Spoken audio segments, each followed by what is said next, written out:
گھر والوں کو شادی کے سلسلہ میں شہر جانا پڑا تو میری طبیعت خراب تھی، جس کی وجہ سے مجھے گھر میں اکیلا رہنا پڑا۔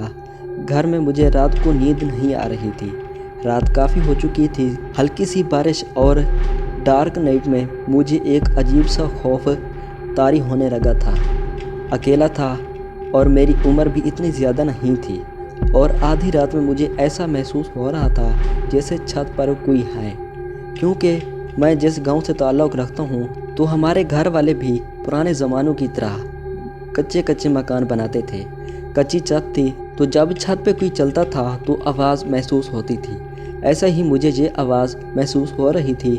وہ آواز میری چھت کے ایک کونے سے دوسرے کونے تک مسلسل مجھے محسوس ہو رہی تھی۔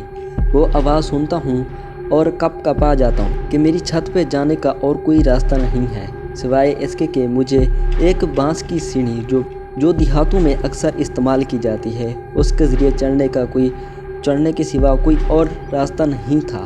تو نہ جانے وہ کون سی چیز تھی جو ہمارے گھر کی چھت کے اوپر ٹہل رہی تھی اور مسلسل قدموں کی آہٹ سنائی دے رہی تھی، اور میں بہت زیادہ پریشان اور ڈرا ہوا تھا۔ اور ایسا بھی نہیں تھا کہ کوئی دوسری چھت سے چڑھ کر ہماری چھت کی طرف آ گیا ہو، کیونکہ ہمارا گھر اکیلا تھا۔ ہمارے گھر کے ساتھ اور کسی کا گھر بھی نہیں تھا، اور ہماری چھت پر چڑھنے کا اور کوئی ذریعہ بھی نہیں تھا جیسے کوئی آدمی آسانی سے اوپر چڑھ گیا ہو۔ اور وہ آواز مجھے بہت زیادہ پریشان کر رہی تھی۔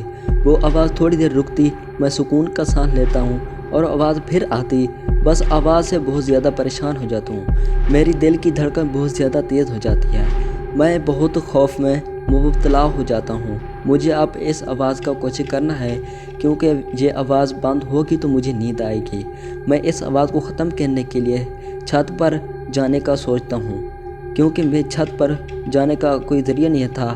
میں اپنے صحن میں رکھی سیڑھیوں کو اٹھاتا ہوں اور چھت کے ساتھ لگا دیتا ہوں، اور سیڑھی لگانے سے پہلے میں ادھر ادھر اپنے گھر کو اچھی طرح سے دیکھتا ہوں کہ کوئی بھی نہیں تھا۔ اور مجھے اس وقت ایسا محسوس ہو رہا تھا کہ یہ جو آواز، یہ جو شخص، یہ جو بلا، جو چیز بھی ہے جو میری چھت کے اوپر ہے، وہ میری جان لینے کو تلی ہوئی ہے۔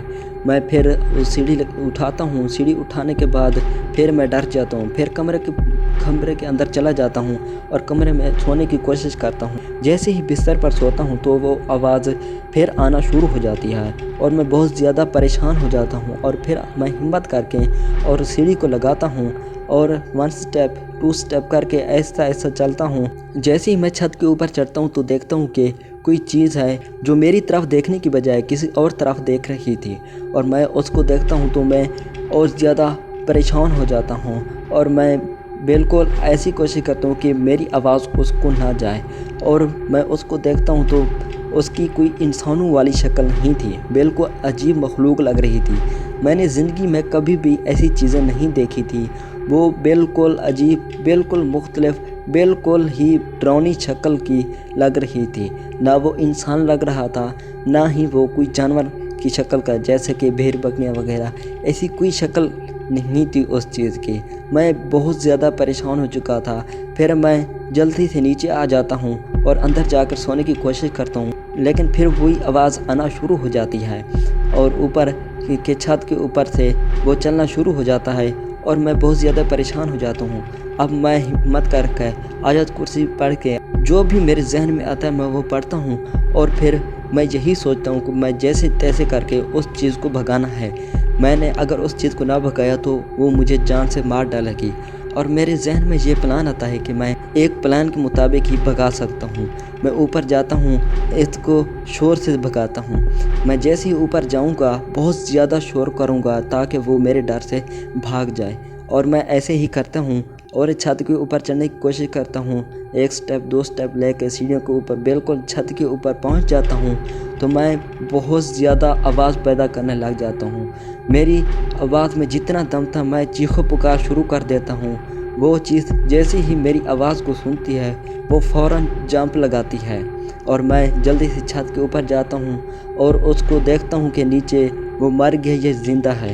جیسے ہی میں نیچے دیکھتا ہوں تو وہ چیز جیسے ہی زمین پر گری، پہلے وہ بہت بڑی تھی، لیکن جیسے ہی زمین پر گری وہ چھوٹی ہونا شروع ہوتی گئی، بہت زیادہ چھوٹی ہوگی، حتیٰ کہ پہلے بکری سے زیادہ لگ رہی تھی۔ جیسے ہی وہ زمین پر گری اس کی جسامت بلی کی جتنا بن گئی تھی اور میں بہت زیادہ پریشان ہو گیا تھا۔ اس وقت نہ میں مرنے کے قابل تھا نہ میں جینے کے قابل تھا، کیونکہ میں بہت زیادہ پریشان ہو چکا تھا اور میں اس چیز کو دیکھ کے بہت زیادہ ڈر گیا تھا اور میں جلدی سے نیچے آ جاتا ہوں اور میں آیت کرسی وغیرہ پڑھ کے سو جاتا ہوں۔